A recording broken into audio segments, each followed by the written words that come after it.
think we're on episode 5 now of Justice for Family Court Children. We've got a lot of people here today, so I'm really happy that we're going to have a lot to discuss. So first of all, we've got Anne from Legal Action for Women. We've got Tracy from Support Not Separation. We've got Mel, who's come in as a family court mum herself, but she's also a director at Seeds Wales.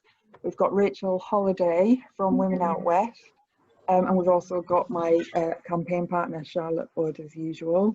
So today we're just going to go a little bit around the room and just find out what everybody does in light of the Family Court Review. We're going to have a little bit about that in our new letter that we've just wrote to Robert Buckland. So hello, Anne, can you just give us a bit of an introduction about yourself and what you do? Sure. Okay, well, just to say, Legal Action for Women coordinates Support Not Separation. Legal Action for Women has been going for a long time, since 1982. We're based at the Crossroads Women's Centre in Kentish Town in London. And we started, what happened is more and more women started coming to us and to groups at the Women's Centre with family court cases. Probably in the last 5 to 10 years, it really picked up. And in 2017, we published Support Not Separation. We published a dossier called Suffer the Little Children and Their Mothers, and that was putting together 50 cases that we'd had of mums who'd come to us and sort of analysing them. And then after that, we started the Support Not Separation Coalition as a way to really try to bring together groups and individuals who want to campaign against the unwarranted separation of kids from mums. And so that includes, Support Not Separation includes groups like Women Against Rape, Women of Colour in the Global Women's Strike, Psychotherapists Union, breastfeeding counsellors. And what we found when we published our dossier was that, first to say that we're working with mums who have got cases in private law, so residence and contact, but also who are in public law, so kids in foster care, kids facing adoption, and a combination of all of those, because as you probably know, sometimes private law cases end up in public law. But what we found then, which is really just carried on, is that that domestic violence was a huge factor. At that time, it was about 75% of the cases, but I'd say now it's probably more like 90% where domestic violence has been an issue. Mums were overwhelmingly single mums, disproportionately women of colour, and nearly all were women on low incomes. So it was really, that's who was really being targeted and facing the sexism and racism and class bias of the family courts. So I guess our key things are that we think that a key issue that never gets addressed is the importance of a mother in a child's life, and the bond that mothers have as the primary carers for children, including breastfeeding.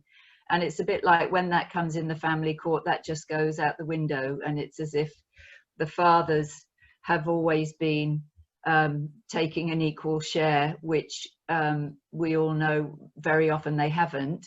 And in any case, so our big issue is that the trauma of separating the children from their mums never gets recognized and never gets addressed, and that's really a long-term trauma and is often much worse than whatever was happening to them. Even if they'd witnessed domestic violence, for example, then being separated from their mum is much worse than having witnessed domestic violence, for example. And another key issue is the way that domestic violence is just either ignored, downplayed, dismissed, considered to not really be important to contact, and it's as if violent fathers, become caring fathers just because they're fathers, and I'm sure we all know that that's absolutely not the case. Another key issue is the whole secrecy of the family courts, and the fact that, you know, that nobody's accountable for, very rarely judgments get published, and even if they do, all the professionals rarely get held to account. And the fact that you're not supposed to talk about your case is really a huge pressure to stop, you know, mums getting advice and information. And in fact, I should have said, we have a monthly self-help group which we meet normally at the Women's Centre, but we've been meeting on Zoom since the lockdown. And that's mums from that. The fact that we're now on Zoom means we meet mums all around the country, because we can all come together on Zoom. And we also have a monthly picket of the family court, which is normally again in person outside the Holborn court, but we've been doing a Twitter storm on that's on the first Wednesday of the month, a virtual protest. So for us, the MOJ review, the findings, because it heard from so many mothers, essentially, the findings completely confirm everything, you know, that we experienced, and we just thought it was really great that it came out with all of that. We were very skeptical at the beginning, and in fact we protested about the makeup of the panel, because they were mostly academics and lawyers and whatever. But anyway, as I say, I think because the overwhelming evidence they got was from mothers, so they couldn't ignore what they were hearing, and so that's really great. And so what we've been in relation to the domestic abuse bill, which, as I'm sure everybody knows, is coming back to Parliament. It's coming back to the Lords in probably early October. We've been pressing on that the presumption of contact has to be removed from the law. It doesn't need another review. You know, this review found plenty of evidence that the presumption of contact is really crucial to all the judgments that get made. And so we've been, in our briefings, we've been saying that should just be abolished, removed from the law.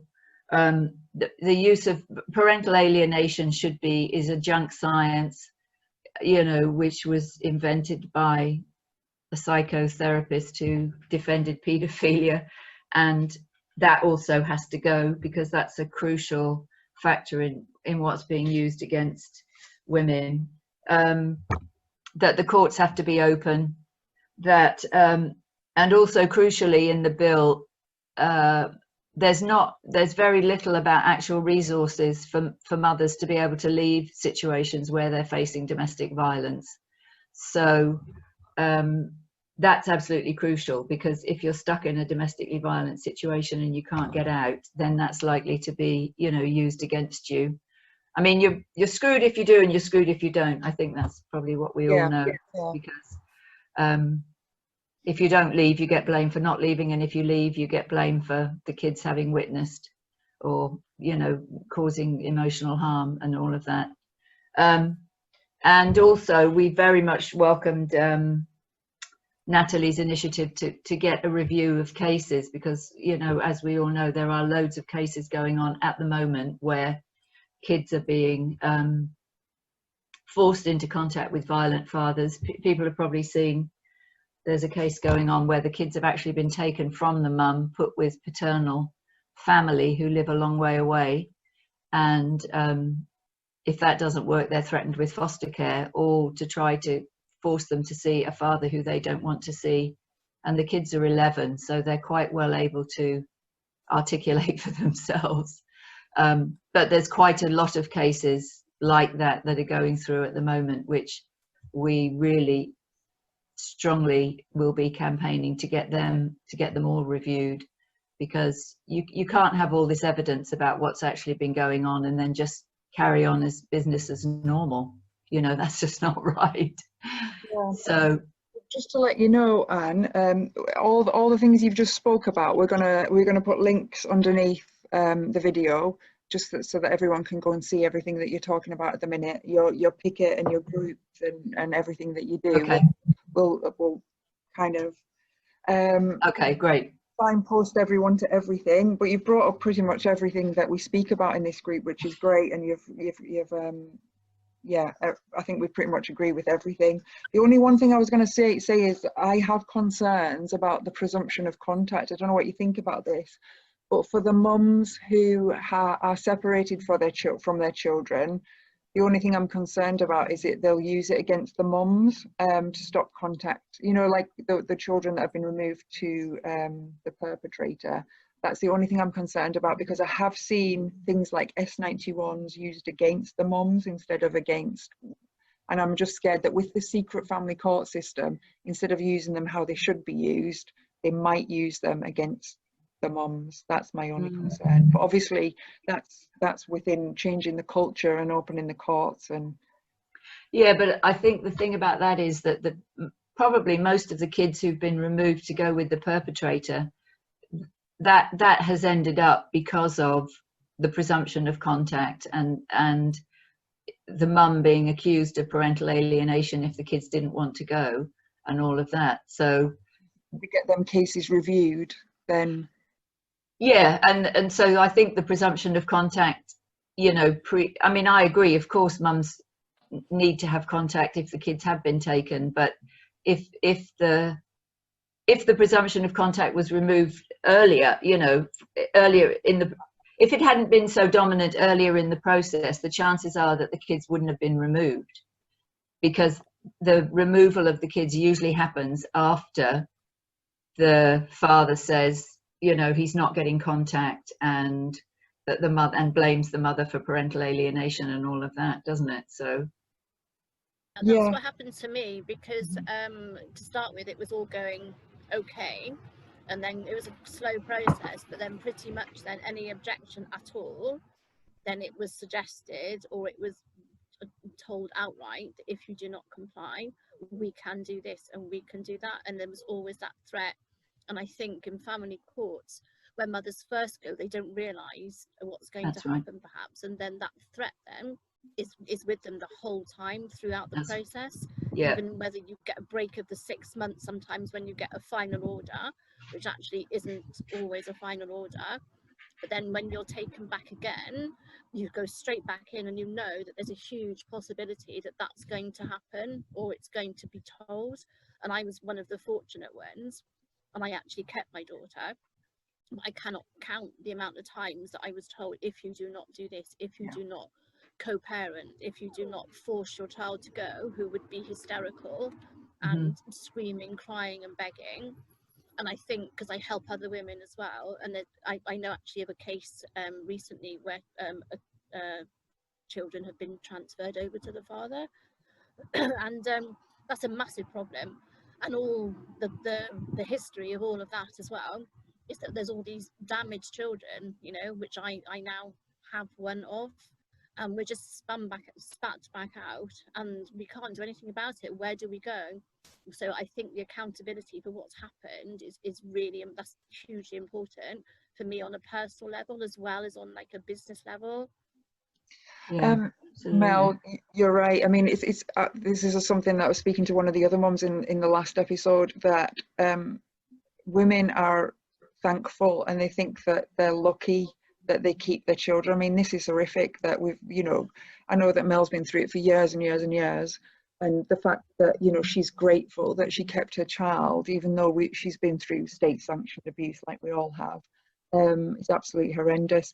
I'm just going to bring in Rachel at this point, because I know that Rachel might have to leave us quite soon.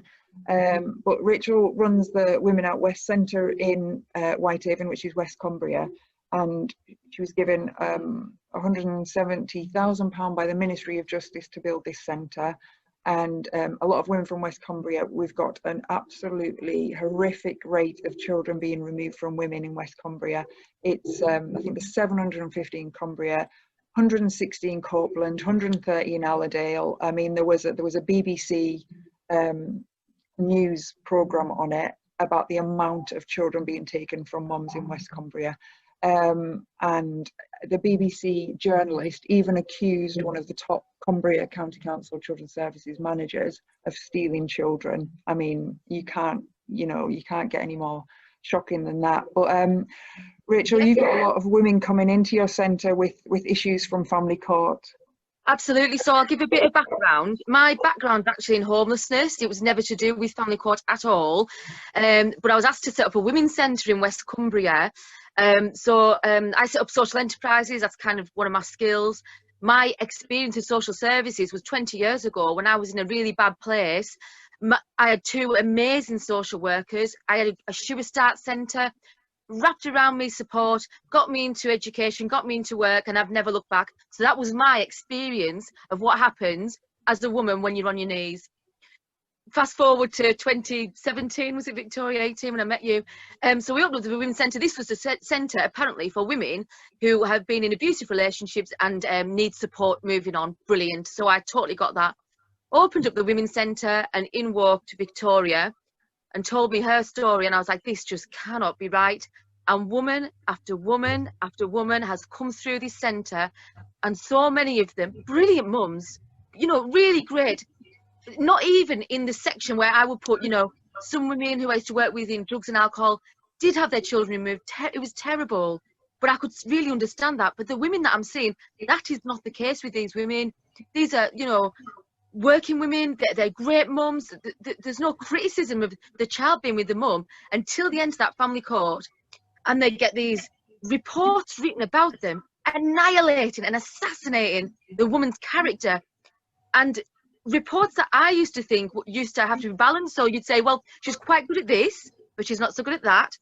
That's gone. All I see from social workers is an attack on a woman and their parenting from every angle. Oh, she had mental health issues 4 years ago. That goes in the report. And it's absolutely heartbreaking to watch. And now the women that are coming through the door, I know by Christmas their kids will have gone. I can see it coming. I can see what they do with is pathological kind of torture for these poor women. But the main thing that I was shocked at were these psychological assessments, these psychologists who come up with all these for 80-page documents, annihilating women again, or on the other hand, praising the father like 100%. This guy cannot do wrong. I'm like, this is not right. And once these documents are written, it's law, and it's like you cannot change it. You can't share it. You're not allowed to. So where do you go with that? So I've been absolutely shocked, and Anne, I really hope me and you can catch up.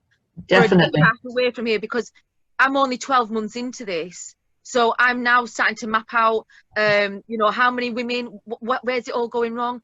How can we in Cumbria, and we live in the Lake District, right, have all these kids going into the care system, a broken care system, which has poor outcomes for these kids, much worse outcomes than leave them with the mum in the first place. Exactly. It's the parental alienation stuff, because the kids don't want to go to the dad. He used to beat the crap out of the mum. And I look at these social workers, I'm like, how can you not see what I'm seeing here? I don't understand it. It's totally alien to me what has been going on behind closed doors all this time. But Victoria's a fantastic campaigner. We've worked together with now Victoria for over a year. I've seen, honestly, the good, the bad and the evil of practices in my area. It's just been absolutely shocking. And as you can tell, I'm quite traumatised myself from seeing what's been going on. Absolutely horrendous for me to watch. Yeah, but you know, we're making headway. But I think, Anne, if you've already done a dossier, I would like to see how you did that and maybe start doing more stuff like that. Because we put together a case study document of 8 different women who had their children removed in the most horrific circumstances. We anonymised it, but the cases are so unbelievable. I think people reading just think I'm mad. They're like, that doesn't happen. I'm like, it does. It does. So the problem are the kids mostly being put in foster care, Rachel, or are they being given to the father, or is it a mixture? Father, yeah, mostly. First of all, it starts in like private proceedings, and the kids are forced to go over to the dads. Then they want this 50-50 care. I mean, even if dad's working all week, so why are we dragging kids off to spend half the time with dad when dad's not there? I don't know. So that's how it starts. But if there's bumps along the road and then they get a psychologist in and all that, it's like, oh, the kids are better with the dad. The kids are scared of the mum, and they just come up with all this rubbish.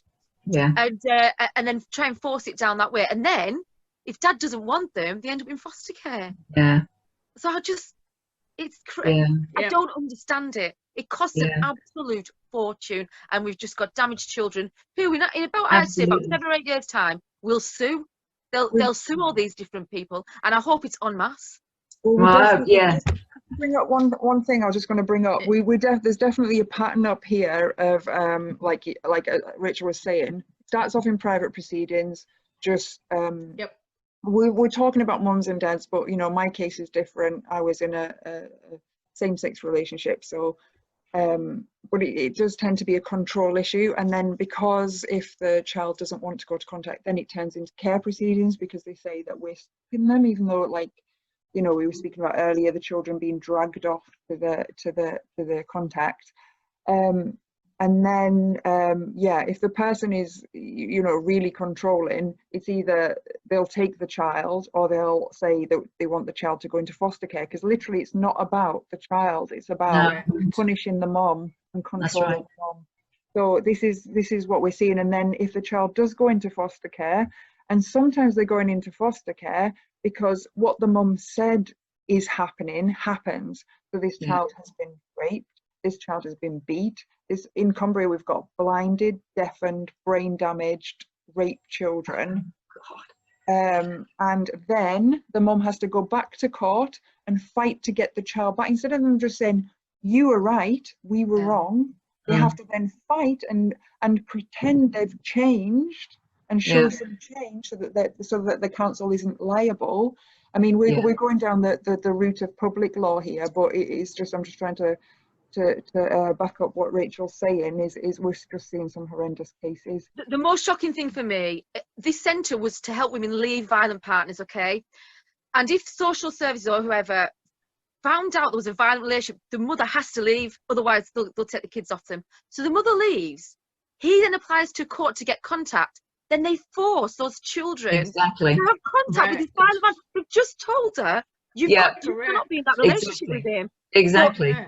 But the solicitors say, well, he might have harmed you, doesn't mean he's going to harm the kids. Well, I say violent men or ex-partners, Victoria, don't make good parents. That's what I say. Exactly. I sat in an office with CAFCAS, and I put that to them, and they said they disagreed with me.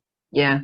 Well, you know, that's why the presumption of contact is so crucial, because CAFCAS, that's the sort of bottom line for CAFCAS, that plus parental alienation.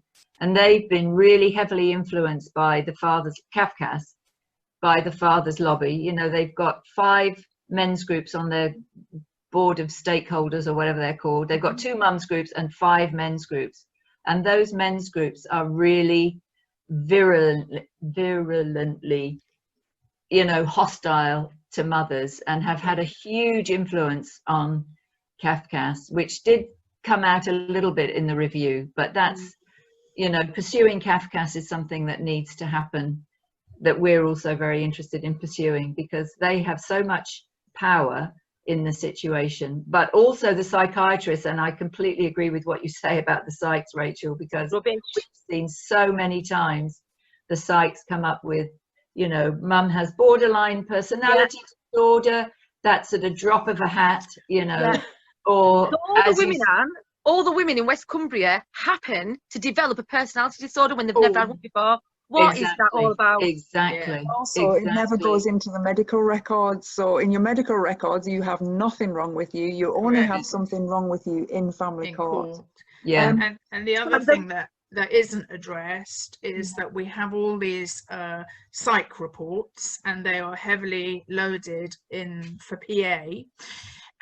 But what we don't have in family courts, and there's a book, and they pick from these, you know, various psychologists, psychotherapists, all of them running their own industry around parental alienation.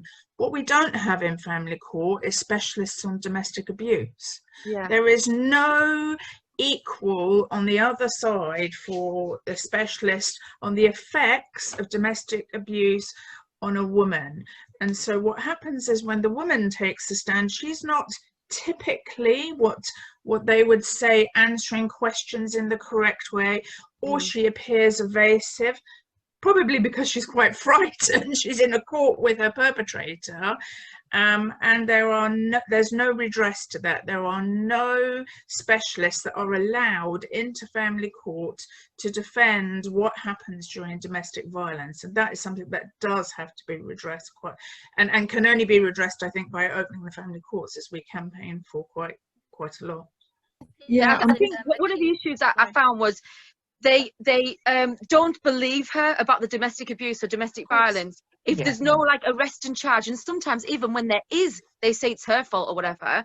Exactly. So they say it doesn't exist, and that then allows them to have a court case with no DV in it whatsoever, because they didn't believe in the first place. Right. I've got That's so many women coming through the centre. Correct. All of them have been labelled liars. All of them. Yeah, that's I'm right. like, this So can't do be right. we. So do we. Outrageous. It's outrageous, and it's even more concerning that they now want to set up what they call joint courts. We're not the pilot scheme, which we're not sure how that's going to run, but as we all know, the family court's secret, and that's why they can get away with saying domestic abuse doesn't happen. But now they want to have a joint court where the criminal side will be heard within the same court system. And is that going to be secret as well? So we lose a jury, we lose the chance, you know, of actually having what little chance women do have of getting a conviction. We'll lose that as well. I think, you know, either the family court's got to be open or the other court's got to be closed. So which is it? I'm going to leave now. So just my final point. The women that have come through the centre have sat and cried in front of me and said, I wish I'd stayed with my rapist. If I'd stayed with him, I could have protected my children more. And that is wrong on every level. But I've really enjoyed it, and it looks like you're going to have a fantastic chat. And I hope I can catch up with you. If Victoria puts our email address up. Anyway, I've written yours down, Rachel. Because Thank you so much, Anne. It's on your Zoom. We'll definitely be in touch. Any help at all, send it this way. We'll definitely be in touch. Okay, thank you very much, guys. Enjoy. Take care. Bye. Tracy, could you just explain? That was lovely to have Rachel on. She's been a great help. We've only got, I think, me and her really fighting this up here, so it's a bit of a losing battle at the minute, but we're keeping on. Tracy, do you want to explain to us a little bit about Support Not Separation and what you do? Well, I think Anne sort of explained that earlier, because I volunteer for Legal Action for Women under Support Not Separation. So Support Not Separation coordinates quite a few groups, and Anne earlier explained sort of what we do. We not only do casework, but we do campaigning both outside the family courts itself, the domestic abuse bill, other bills, other reviews, etc. that are going on, and I'm quite heavily involved in a lot of the individual casework, which, as Anne had said, I would say it's probably more than 90% now are domestic abuse of some sort, and so that's where I come into sort of the mix. I think I'm just going to repeat what Anne said, so that's a bit.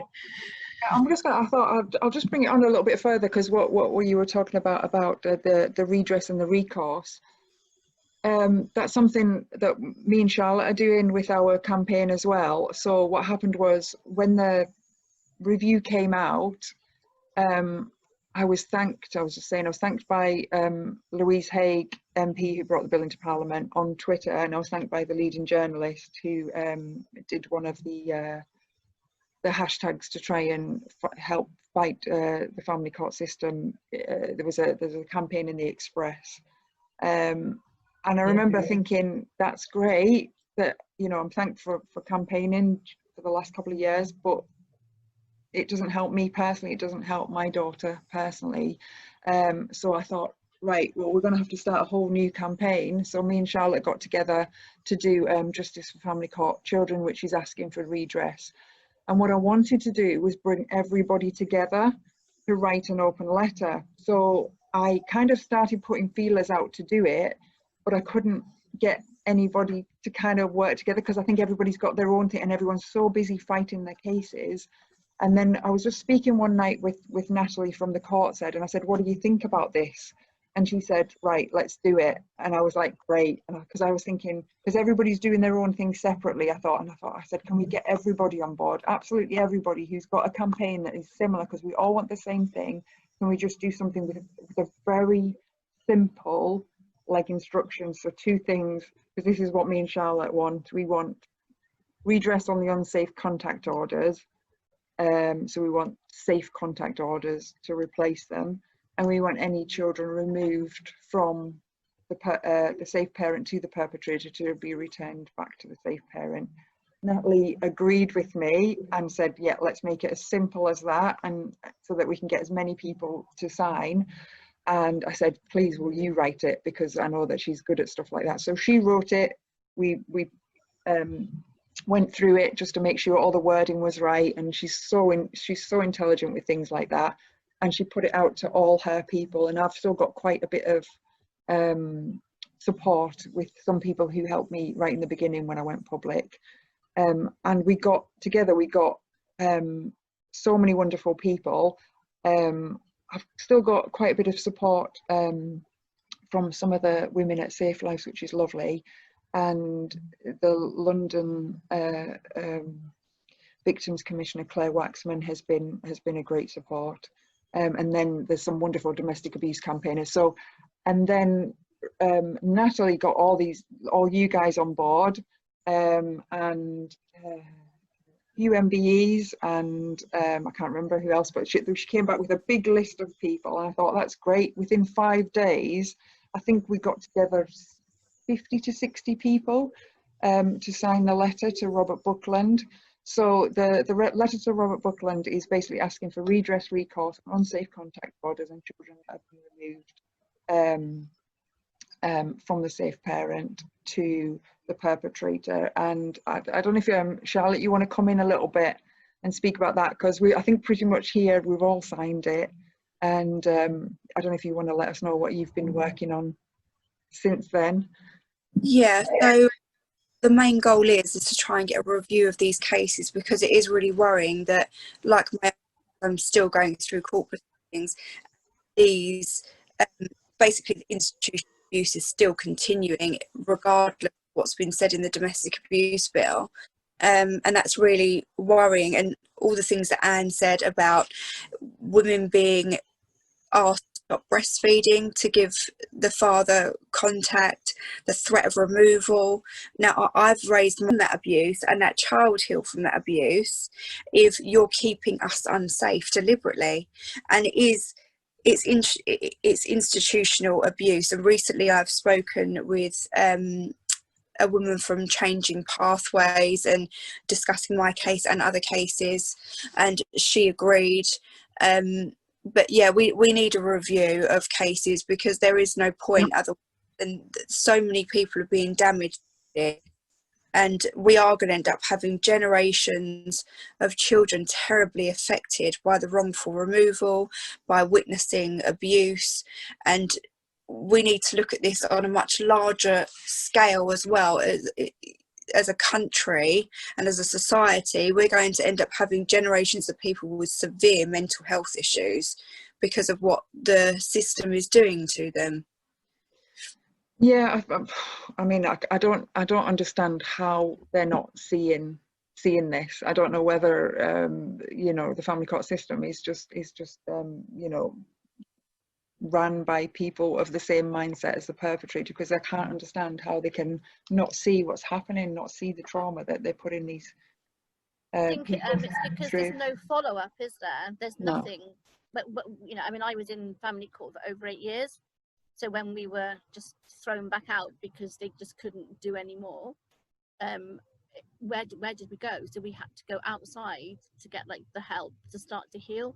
And rightly so, Charlotte, you can't heal while you're being abused. So you're just kind of stuck in this cycle. But there's no accountability. CAFCAS, once they finish with you, that's it. They don't come back to see what state your child is in. You know, my child is in a state. So, you know, we're still looking to get all sorts of help and support for her. And that's been going on for like over a year. and she's still nowhere near okay. She's got a better understanding and she's doing amazingly well, and obviously happier that we're free. But the difficulties that the courts put us through, there is no accountability whatsoever, nothing. So the reason that they don't see it is because there's nothing for them to look at.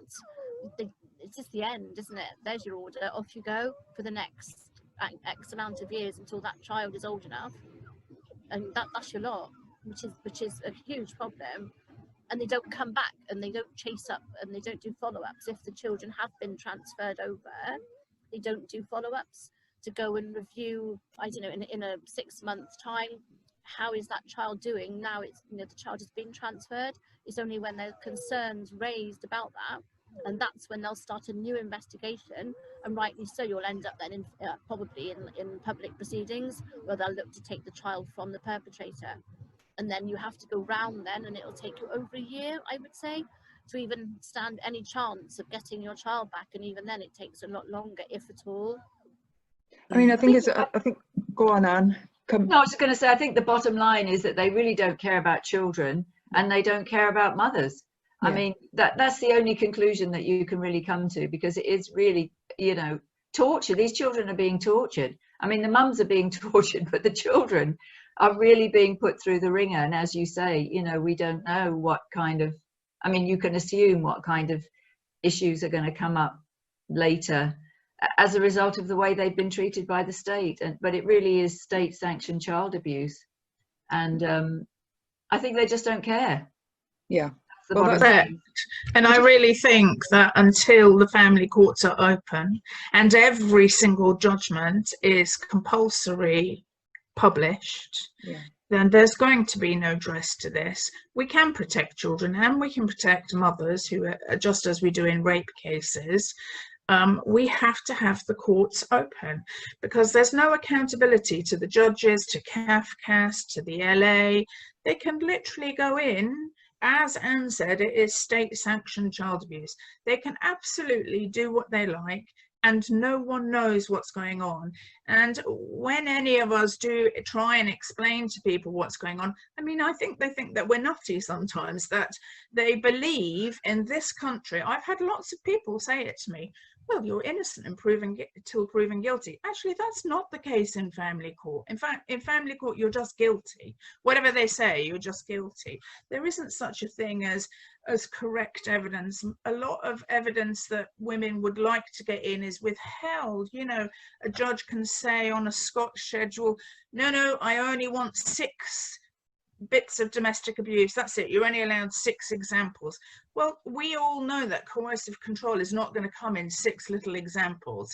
What chance has a woman got of proving her case? She doesn't, which is why the courts have to be open.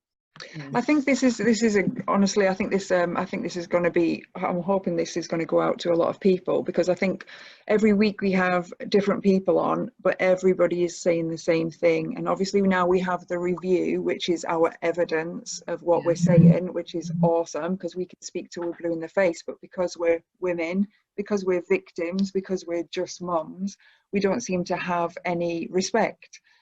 So having the review is amazing, and like you said, I was skeptical as well, especially seeing who was on the panel. But I think it's been brilliant. So far, I'm at 120 pages, still have another 80 to go. Plus, I'd like to see CAFCASS's response. I've read Jackie Tiota's response to Louise Tickle's piece, but I haven't. Still got a lot to read. What I wanted to bring up is what I absolutely have loved this week, seeing us all come together and all work together, and I think that is going to be crucial in getting change, because we all want the same thing, we're all saying the same thing, we all have completely different, looking at us here now, we've got 3 from down south, we had 2 from up north, and we've got 1 from Wales, and we're all saying the same thing. I think there's pockets where it's worse, but crucially that they're all singing off the same. It's like a copy and paste for every situation, and obviously we know that it's impossible. Everybody's different, so you can't have a copy and paste for every single mother, father, child that comes through the that comes through the system. So yeah, so I just want to say a massive thank you to absolutely everyone who signed the letter to Robert Buckland, and I think we're going to have a big push on Monday. Just to let you know, what's happening is we're on the 5th episode of this, so this is actually going to come out a little bit because we usually edit it, but we've done so brilliant today to get everything in one take, I think.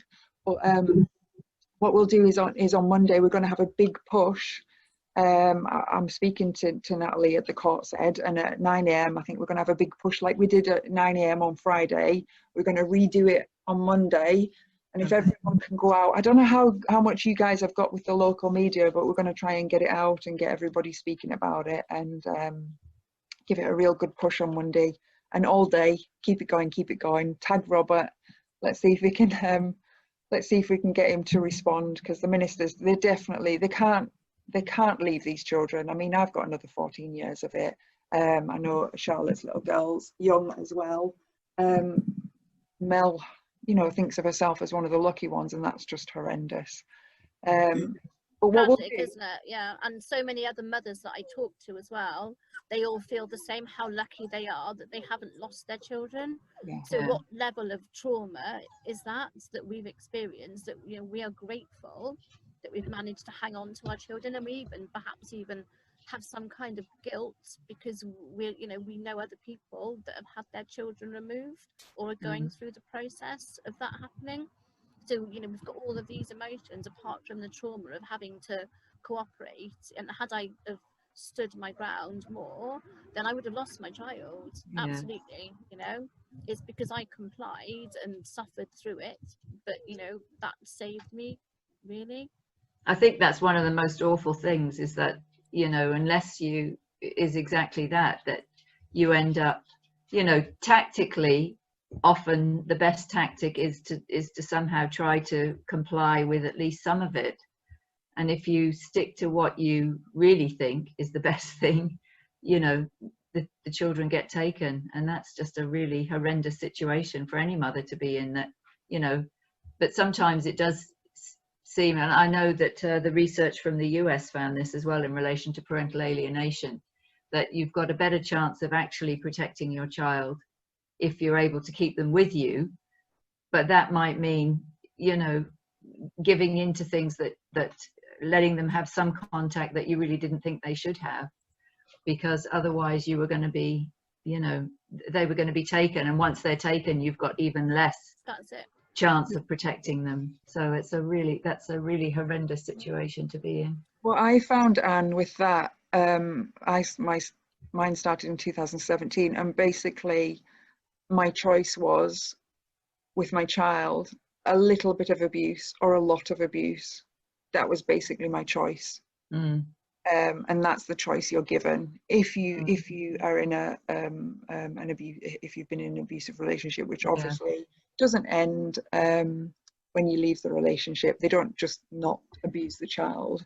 I think we find a lot of them do, and even if it's just emotional abuse, playing games with the other parent. Is there anything else anybody would like to discuss this week? You're very welcome to come back any week you like. We've got a special guest next week, and then we're going to have a few more people over the next few weeks who I'll just keep on. I'm going to keep it a secret to get a little bit of mystery. Okay. So you're saying Monday morning, you're doing a Twitter, go for putting it out again on Twitter and everything. I think what we're going to do, I think the Court's Head website had a little bit of a problem on Facebook, so I think we're going to have another big push. With it being the weekend, we'll have another big push and get it out there. I know that I had a great response on Facebook, and I saw that Natalie's page, she said she had thousands of hits, so that's great. So yeah, we'll get it out there. We'll join in. We'll join in. Definitely. Can I just ask, are you looking to get more people to sign the letter, the open letter, or is that it? Because perhaps when it shares out, if there's more people that can actually put their names to it, or is that the lot? We just want it shared at this point. I think shared at this point. Let me go back to Natalie and see if there's any way of getting more, because I think what happened was we had a short time to get it and we had an overwhelming response, but I think if we'd have had more time, we could have got more people. And it is one of them things, once somebody sees one person has signed, another person will sign, and they'll pass it on to someone else and they'll sign. So I think if we'd have had another week, we would have got a lot even bigger names to sign. Yeah, but I think definitely. we did great with who we got in.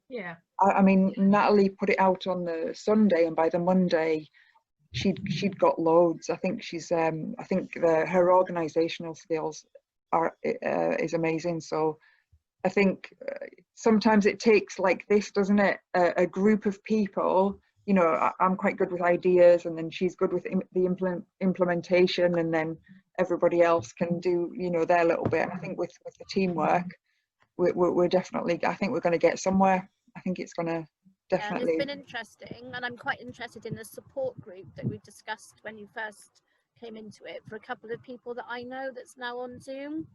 So I'll look at the links below and I'll get those shared out as well.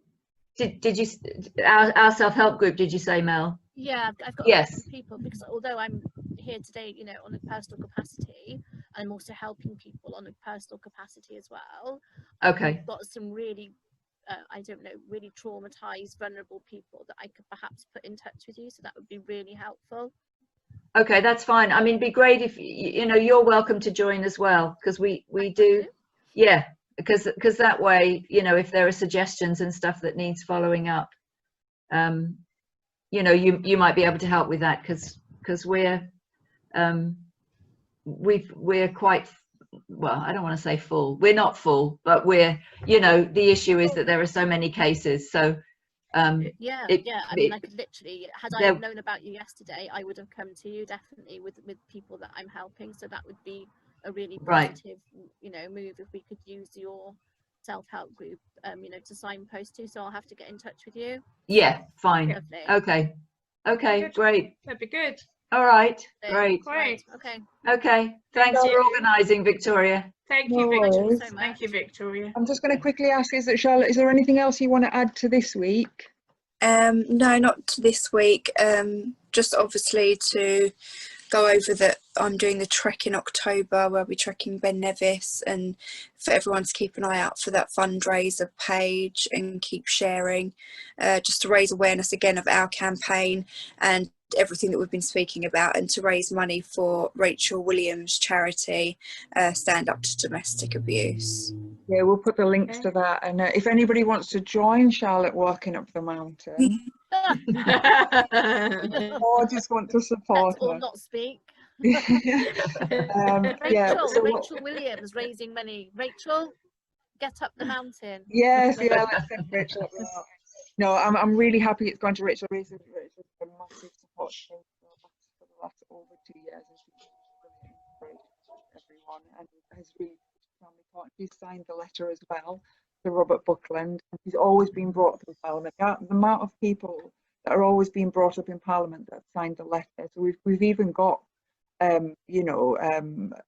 leading solicitors from the family court signed as well, and goodness me, there's just David Challen as well signed, Sally Challen's son. He's been a great support. He's been messaging me too. Rachel Riley from Countdown, her husband Pasha, who does Strictly Come Dancing. Too many people to name. I've got like 3 pages of list of the people. We're absolutely grateful to everyone who signed. It's been brilliant.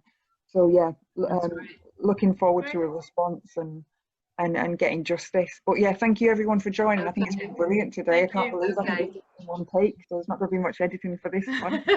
That's good. If you want to join us again in the future, just I'd love to. We'll put the links below, and we'll speak soon. Thank you. Okay. Thank you. Bye. Bye. Bye.